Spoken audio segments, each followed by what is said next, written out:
অনেকেই জিজ্ঞাসা করে থাকেন মেডিটেশন করব কিভাবে। প্রাথমিক পর্যায়ে মেডিটেশন করা সত্যি কঠিন একটি কাজ। সেই কারণে বিগিনার লেভেলে মেডিটেশনের জন্য ফলো করুন দুটি সহজ স্টেপ।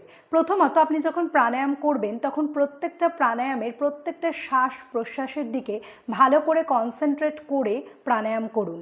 মেডিটেশনের জন্য যে ফোকাসের প্রয়োজন হয়, শ্বাস প্রশ্বাসের দিকে কনসেন্ট্রেট করে প্রাণায়াম করা সেই ফোকাসের বেসটাকে তৈরি করে। নেক্সট লেভেলে আপনি করুন মন্ত্র চ্যান্টিং। মন্ত্র চ্যান্ট মেডিটেশনের অন্যতম সহজ একটি পদ্ধতি। মন্ত্র চ্যান্টিংয়ের জন্য আমাদেরকে শিরদাঁড়া সোজা করে যে কোনো কমফোর্টেবল পশ্চারে সুখাসনে বা পদ্মাসনে বসতে হবে। এরপরে আমাদেরকে যে কোনো একটি প্রাণায়াম করতে হবে। সব থেকে বেস্ট হয় অনুলোম বিলোম, নাড়ি শোধন বা চন্দ্রভেদনার মতো প্রাণায়াম। এই প্রাণায়ামগুলি কিছুক্ষণ করার পরে অথবা সিম্পলি মন দিয়ে ইনহেল এক্সেল করার পরে আপনি শুরু করুন মন্ত্র চ্যান্টিং। প্রাথমিক লেভেলে মন্ত্র চ্যান্টিংয়ের জন্য ব্যবহার করতে পারেন এইরকম রুদ্রাক্ষের মালা বা তুলসী কাঠের মালা, যেটিতে 108টি বিড রয়েছে। এবং মন্ত্র চ্যান্টিংয়ের সময় কখনোই আমরা এই আঙুলটি ইউজ করব না, কারণ এই আঙুলটি আমাদের অহং বা ইগোকে প্রকাশ করে। এবং মন্ত্র চ্যান্টিংয়ের সময় প্রত্যেকটা বিড ধরে ধরে এমনভাবে মন্ত্র চ্যান্ট করুন যাতে চোখ বন্ধ করলে চোখের সামনে সেই মন্ত্রের অক্ষরগুলো ফুটে ওঠে।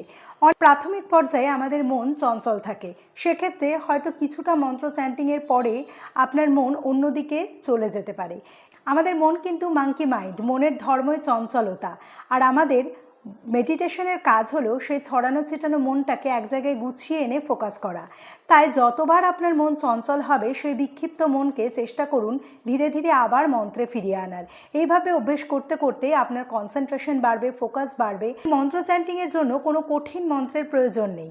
আপনি শিবের পঞ্চাক্ষরী মন্ত্র জপ করতে পারেন, অথবা ওম নমঃ ভগবতে বাসুদেবায় জপ করতে পারেন, অথবা আপনার যিনি ইষ্ট সেই ইষ্টের নামও আপনি জপ করতে পারেন। মোট কথা, যে নাম বা মন্ত্র আমরা জপ করছি সেই নাম বা মন্ত্রের প্রতি পুরোপুরি কনসেন্ট্রেট করে আমাদেরকে এই জপ করতে হবে। এইভাবে নিয়মিত অভ্যাসের পরেই দেখবেন আপনার মেডিটেশন করা অনেক সহজ হয়ে গেছে।